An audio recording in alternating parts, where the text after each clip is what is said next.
All right, here we are. We are live. What's up, guys? For everybody watching on YouTube, your boy is the Dread Man. That's the name on YouTube. And I'm here with my friend Blair Bear with the hair. What's going on, Blair? How are you today? How are you? I'm doing all right. I figured that I'd grab you for this interview. Now, just want to ask a couple of questions. How long have you been growing your locks? I've been growing my locks approximately 5.5 years, almost 6. So that's 6 coming up in May. Yeah. For me, I'm on my 14th year. So yeah, it'll be 14 years in June. So yeah, that's pretty long. But a lot of people don't understand that locks take there's a dedication thing behind locks. That's what a lot of people don't understand. Now, and this question might be just a tad personal. Feel free to answer. But what do your locks mean to you? Why did you start them? I mean, is it a personal thing? Is it a fashion statement? Is it a more religious thing? Like, what is your motive behind starting?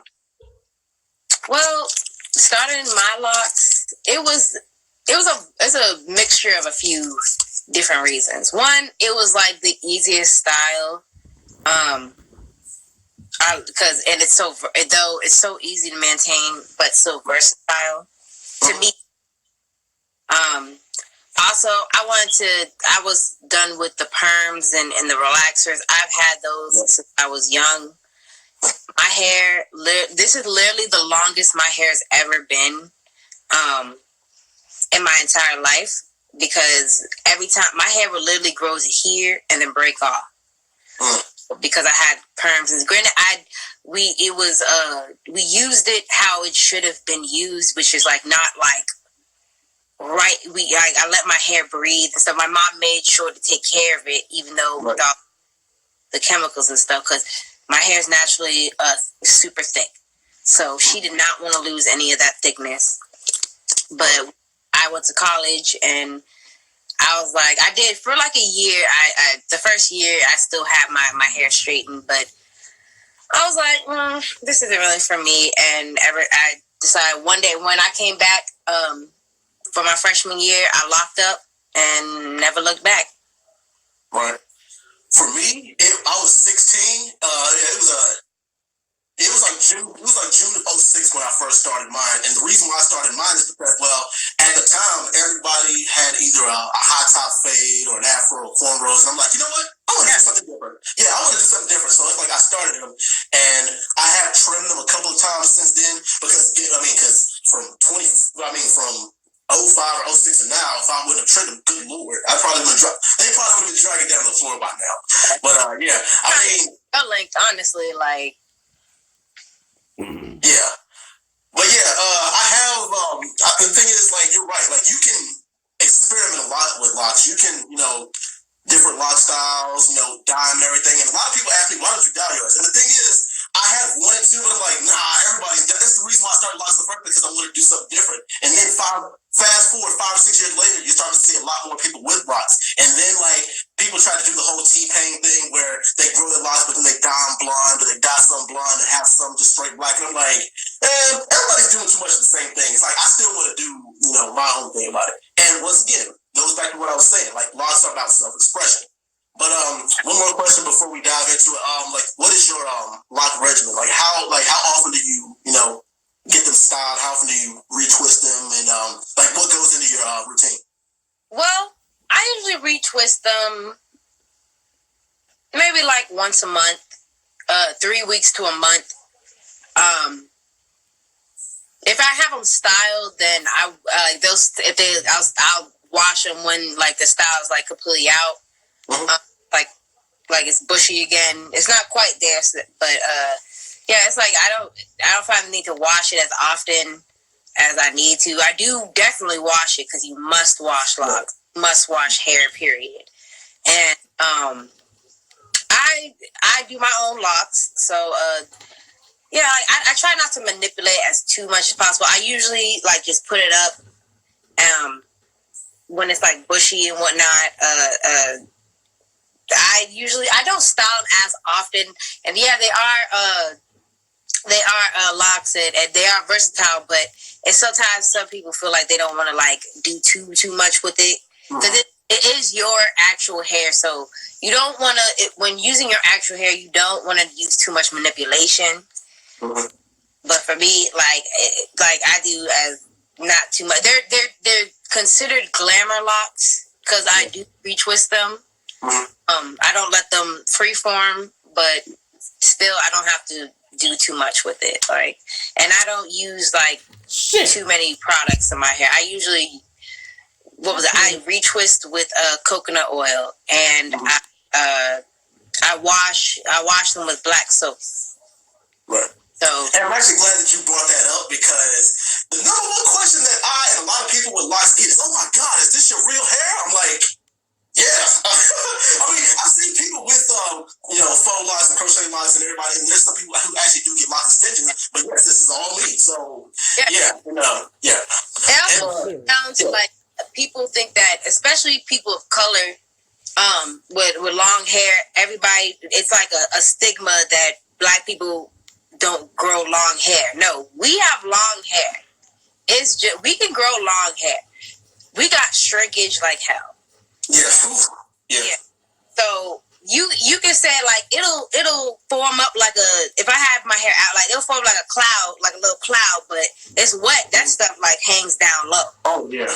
So like even with these, like y'all do get a little bit of shrinkage with this, but like it's not as much because you're kind of like with the twisting, you kind of like stretch it out a little bit so it could, But yeah, I've been asked that a couple times, not too many times, but a couple times, and usually I don't understand why people don't think it is, because you can pretty much tell whose is real and whose is not, unless they're like from afar, unless there was something obstructing their view or something. Like it's pretty easy to tell if somebody's hair is theirs. Right. Like especially if it's locks. And like faux locks, they're way too like they're bigger. Usually they're much more bulkier. Sometimes, but I also noticed that they do have lock extensions. So they take other locks and they extend it. But and I could understand that. But that's just like adding on to your already formed locks. Yeah. Because I have had, matter of fact, I might show you something right quick, because I have had locks that were removed from my head. This one that was, this is 29 inches right here, and it's actually from the back of my head. And I can actually, I'm missing 3 of them. I can actually get these reattached, but what's going on? So you grow your own extension. Right, pretty much. Honestly, I started mine 14 years ago, and my mom was the one who actually started my locks. But then she got tired of them. She's like, "Nah, I'm not gonna do your hair anymore. Your hair's starting to get too thick. It's starting to get too long." And she's like, "Well, you find somebody else to do it." And then I started going to a stylist, and I've been going to her for the past 10 years. So it's like, well, yeah, that's pretty much how it started for me. But anyway, now we get down to the nitty gritty. So there was this article about this Texas teen whose college or whose high school would not let him graduate or let him walk because he had locks. And also, I just shared an article with you about there being a lot of people are lifting the ban off of not just dreadlocks but ethnic hairstyles. But like, what are your thoughts about that? First thing is, why do you feel like that a lot of people in the professional world don't think that locks are professional? Yeah, exactly. Like, there are tons of. I've seen countless doctors, lawyers, athletes, nurses, all that people in very professional settings having locks. I never understood what was so wrong about them. It literally grows from my head. I can't help like the hair that grows from my head, and it honestly is just really discouraging to people. Like, people think that, they have to look a certain way to get a job and whatnot. Especially, like, and this happens a lot, especially for the boys. Because boys are already stigmatized. If they have long hair, they're automatically, like, seen as a slacker. Hair shouldn't define who you are. Like, I could have sworn my hair is up here, my hands are here. So I don't know what my hair has to do with my hands and my brain and what I'm capable of. Like, and what's funny is that this boy, how his hair looks, he's been growing locks for quite some time. So if they had a problem with it, they should have said something beforehand. And even though I read it, and they said something about how they had just changed the policy for 3 months ahead or so. Mm-hmm. I'm like, well, for one, okay, I what was this, a public school or private school? I forget. It was public school. Yeah. One, they shouldn't be saying anything about their hair, period. And it should be considered discrimination. Two, he should, even if he was like the people that were there before that had locks, that was there before that policy even was come to play, they should be they should be grandfathered in. They should be at least, he did his time. He worked all 4 years through high school. He should be able to walk I'm sorry, does his what is his grades look like? Even if he was failing class or whatnot. Seriously, I seriously doubt that his locks had anything to do with that. Right. I don't understand why people are so hell bent on being so against locks. Like, what have locks done to you? Like, what people think that, automatically it's stereotyping people, that it shows how much you discriminate against somebody because of their looks. I could have sworn we're supposed to love somebody for who they are and not how they look like. Yeah, but that's not how society works and everything. But here's the thing, now society is very because it's very hypocritical. Right. And thank you, Breezy. She said she thinks Mark is sexy as fuck. Yeah. But anyway, but here's the thing. Now, this has been brought to my attention before too. Now, I was on another podcast where there was a black male. He's an older black male, and he came from a military family, and he said he actually had long hair before. He had a huge afro, but his dad was like, well, if you want somebody to take you serious, you need to cut that off. And my dad, he's a military man too. At first, he was kind of iffy on me growing my life, but he's like, it's your choice. You can do whatever you want. But the only thing that I can agree about locks not being in a professional setting is if it's a safety hazard. I mean, because right now I'm working in a warehouse, and I work around machinery and everything. And Lord help you, because I don't want my hair to get caught in the conveyor belt or for it to get caught in a trash compactor, because a lot of jobs don't want to take responsibility for that. So the only issue that I can really see with lots of professional setting or in certain lines of work is it could be a safety or a health hazard. Other than that, I don't really give a damn how. If I was a manager, I wouldn't give a damn how somebody wears their hair. Well, especially locks, but even the natty locks, the freeform locks, they call them natty. Yeah, they call them natty dress. But yeah, even then, because locks are a form of self-expression. I'm not good. Of course, it is how you conduct yourself in a professional manner. But I've seen some people with locks who are better and harder working and more qualified for a job than people who are quote unquote clean cut. Yeah. Just because you clean cut don't mean shit. Because there are a lot. You see people in Congress. Hell, you see our so-called president. He don't got locks, but he's just as corrupt as a lot of politicians. Right. What's burning? I don't understand why that's so wrong. So what's also funny, I wanted to do this experiment. I need to do this though. It's I want to go up to white people and do an experiment where there's a fake interview where people interview white people, and a black person with like my hair or natural hair interviews them and says interviews a white person or someone with straight hair and be like, oh yeah, you have all the credentials and everything. The only problem is we don't necessarily accept straight hair. Your hair is too straight to work. It's a distraction. Basically, turn it around on its head. Right. And how they react. I want to do that kind of experiment because they'll react the same way. Yeah. I bet you they're gonna be like, that's discrimination. What's my hair?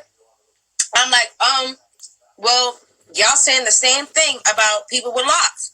People with locks apparently can't do shit because because our hair is the thing that grows from our head is preventing the hair that grows from our hair, like everyone else, is preventing us from doing the job that we need to be doing. I can understand. I get the hazard part, but it's not like we can't tie up our hair, put on like a hat or whatever. It's not like we can do that. Right. Yeah, because it's like look at how much hair I have right now at the moment. Well, yeah, even if I just, because a lot of times I might have to just put it up in this bun. The buns never stay though. But yeah, that's the only real issue that I have. It's like, okay, it's a safety hazard. Like, if it's a safety hazard, it's like, okay, I can put it up. Especially if people work, and like I said, certain lines of work, like if they work in a warehouse or if they work in a restaurant food business, that's the only problem I can see. But if you're behind a desk in an office, or if you're doing paperwork, or if you're doing any line of work like that, then why is it a distraction? It just is another form of racism to me. Like, it's racism, it's discriminate. Even if it's not racism, it's discrimination. And they should put that under the thing for we do not discriminate against, if you don't discriminate against people of ethnic descent, your hair goes with that. So your hair is a direct thing that kind of describes where you come from, your roots and stuff. Right. So, yeah, I even on my channel. I got a channel on YouTube, Blair Bear with the hair.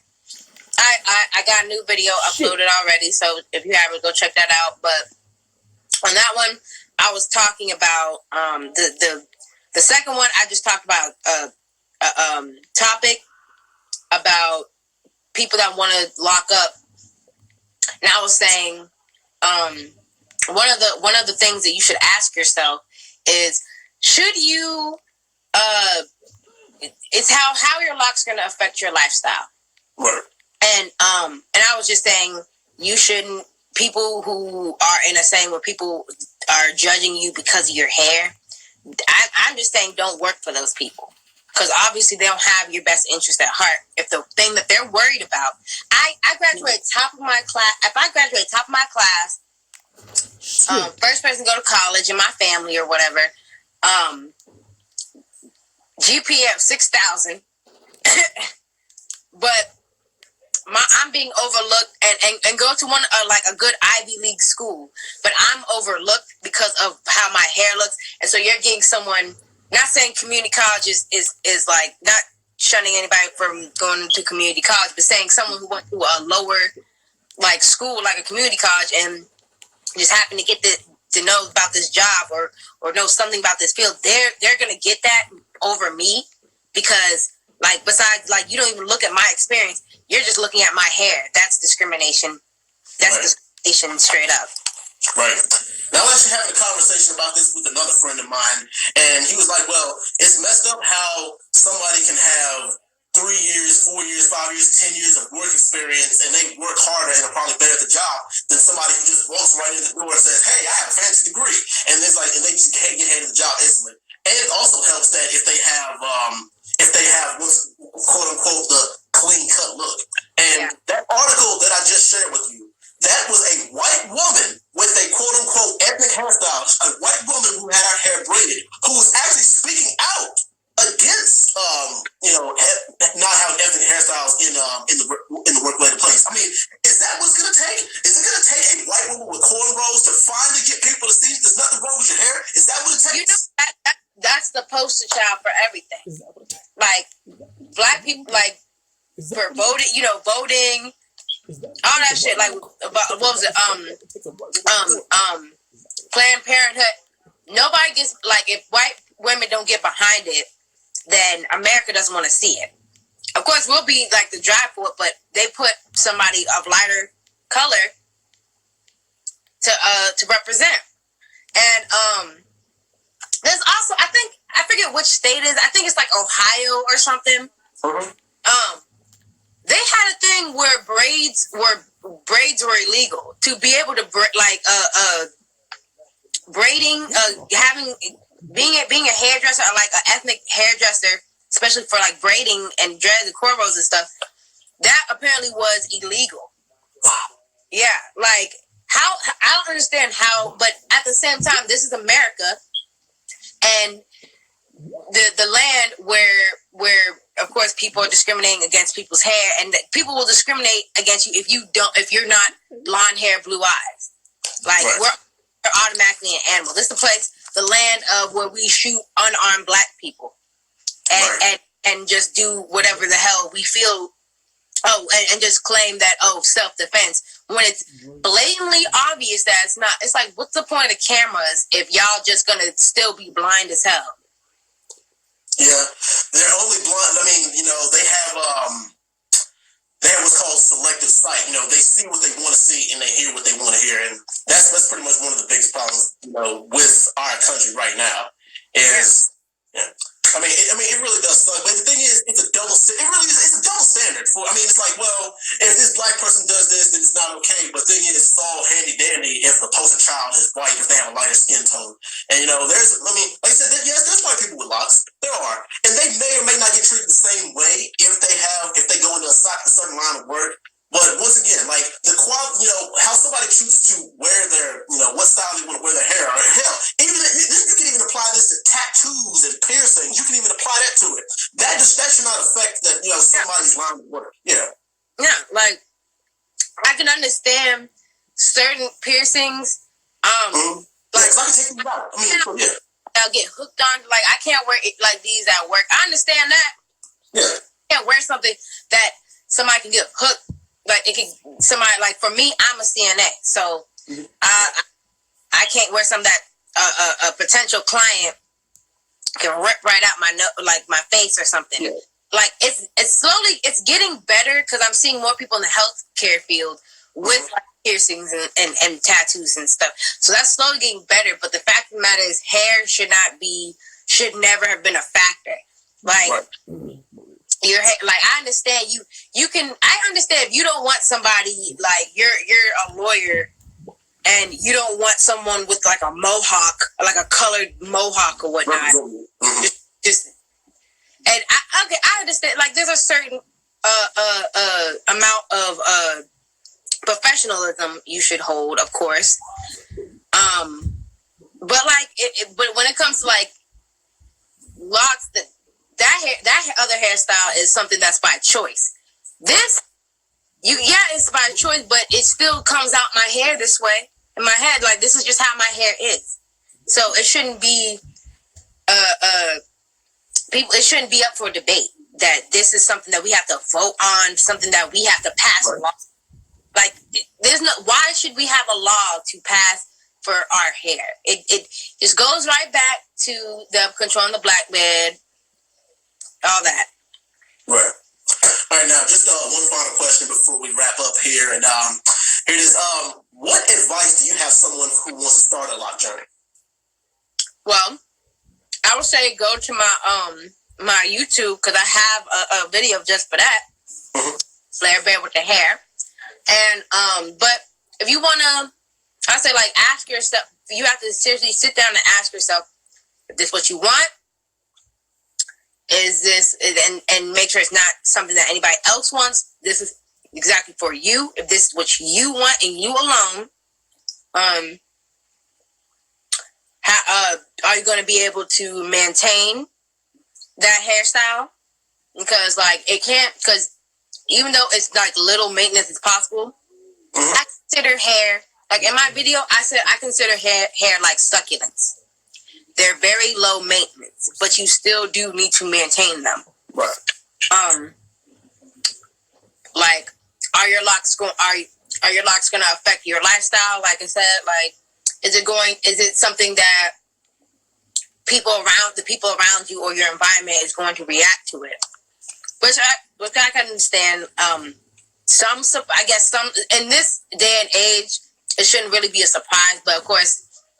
Back then, be like, oh my God, why would you do that? Why would you? That's like so unprofessional. But times have changed now. We're not in that same mindset anymore.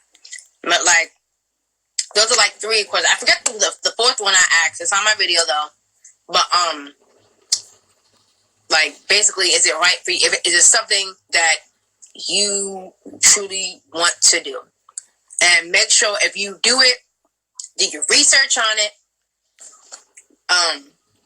Do what you need to do in order, like, see how exactly your hair. You have to have a feel of your hair, especially with locks. How the different methods you should do to start it to see if it works for your hair, because it all depends on what your hair wants. That's all I say in my video. I always say in my videos. What does your hair like? You need to listen to your hair. For it like I said, it's a succulent. It's a plant. Is it hungry?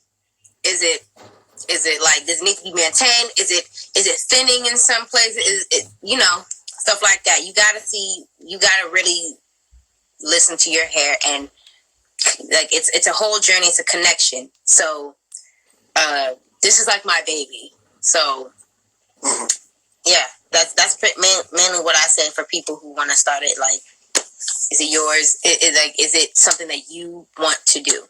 Just take care of your locks, and they'll take care of you. Pretty much. All right. Well, anyway, thank you for your time, Blair. I really do appreciate this interview. I mean, it's nice to have fellow, lockheads like myself who actually conversate about this stuff like that. But anyway, for everybody on YouTube watching, thank you guys for watching, and also once again, subscribe to my friend Blair with the Hair. I put all her links to her channel and videos in the description, and we'll see you guys next time. Peace.